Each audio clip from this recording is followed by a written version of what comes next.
बिना विषम परिस्थितियों में उलझे आपको सुख प्राप्त नहीं होगा।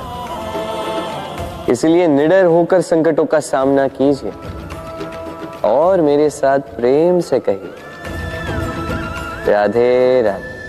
हम सब समय की महत्ता को पहचानते हैं। समय ही हमें बनाता है, समय ही हमें नष्ट कर देता है। कभी समय ठीक चलता है तो कभी बहुत ही खराब समय आता है। विचित्र बात यह है कि हम फिर भी समय को ही नष्ट करते हैं। स्मरण रखिएगा, समय केवल जाता है, कभी आता नहीं।